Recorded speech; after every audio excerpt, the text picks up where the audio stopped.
Inabangan sa iba't ibang panig ng mundo ang pambihirang total solar eclipse. Ito ang pagdaan ng buwan sa pagitan ng araw at ng mundo. Pansamantalang nagdilim ang ilang bahagi ng mundo bunsod ng pagkakatakip ng buwan sa araw. Nagtipon-tipon at sabay na naghintay sa eclipse ang ilang nasa Amerika at Mexico.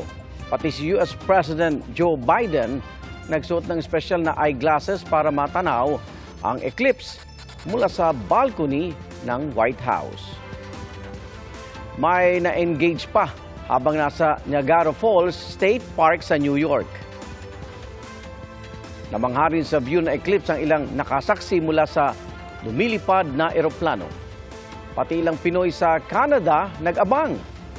Ay sa pag-asa, hindi matanaw mula sa Pilipinas sa eclipse dahil bukod sa gabi na, hindi tayo kasama sa track o dinaanan ng eclipse. Tinuturing na bayani ang isang aso sa Bacolod City. Ang kwento ng may-ari, naligtas sila mula sa ahas dahil sa aso. Natutulog umano katabi ng kanyang amo ang Shih Tzu na si Z noong linggo ng madaling araw. At dahil sa pagtatahol ni Z, nagising ang mga residente ng bahay at nakita ang nakapasok na ahas. Nahuli na ang ahas at pinaubayan na ito sa barangay sa DENR.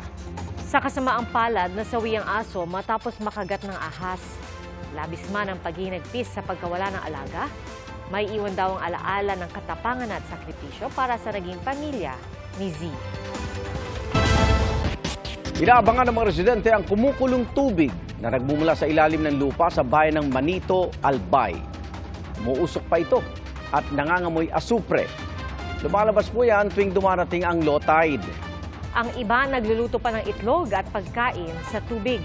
Ang sa Mines and Geosciences Bureau Bicol, mayroong 8 o 9 na inactive volcanoes sa ilalim ng lupa. Nilinaw din nila na hindi apektado ang marine life sa lugar.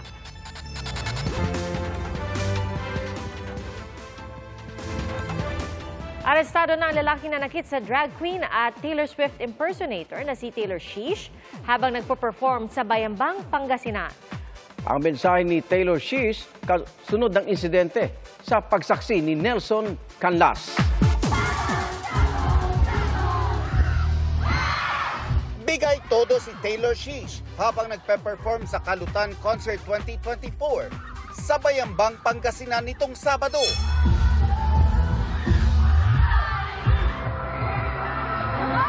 Pero pagbaba niya ng stage habang naglalakad, tila may humampas sa leeg ng drag queen kaya napatigil siya. Ang karanasan, tinawag na traumatic ni Taylor Swift. Kinundin na naman ng Bayambang LGU ang nangyari. Wala raw puwang sa kanilang bayan ang homophobia at physical abuse.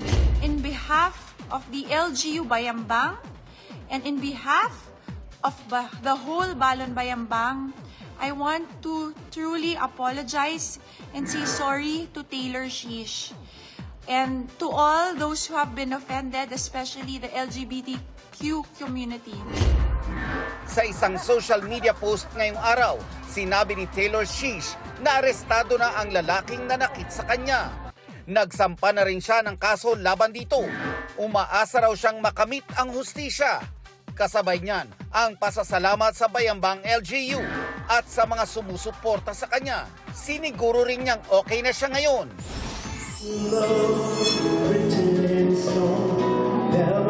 Hinarana naman ni James Taylor ang Pinoy fans sa kanyang concert kagabi. Enjoy sa pakikijam ang fans ng ilan. Dumayo pa galing sa ilang probinsya at ibang bansa. Kabilang sa mga kinanta ni Taylor ang You've Got a Friend at How Sweet It Is. Ipinagdiwang naman ni Casey Concepcion ang kanyang 39th birthday kasama ang pinaka-espesyal na lalaki sa kanyang buhay, ang kanyang ama na si Gabby Concepcion. Ipinost ni Casey ang mga pictures mula sa kanyang party.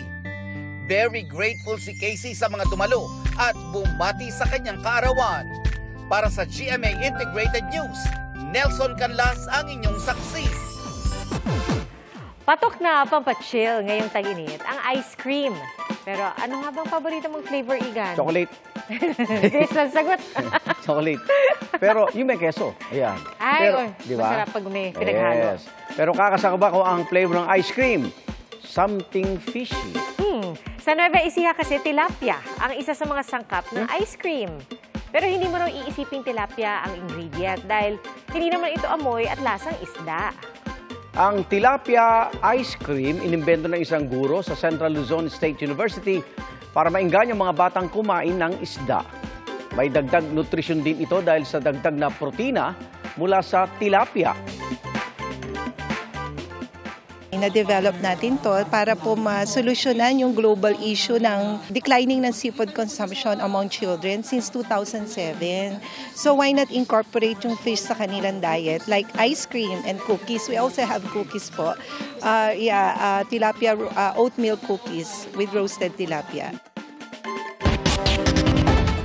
Salamat, Igan, sa inyong pagsaksi. Ako naman, Arnold Glavio. Ako po si Pia Arcangel para sa mas malaking misyon at sa mas malawak na paglilingkod sa bayan. Mula sa GMA Integrated News, ang News Authority ng Pilipino. Hanggang bukas, sama-sama tayong magiging saksi!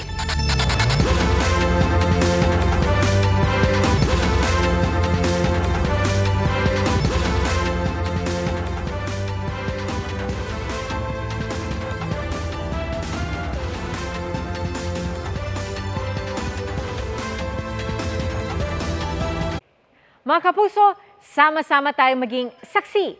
Mag-subscribe sa GMA Integrated News sa YouTube at para sa mga kapuso abroad, samahan niyo kami sa GMA Pinoy TV at sa www.gmanews.tv.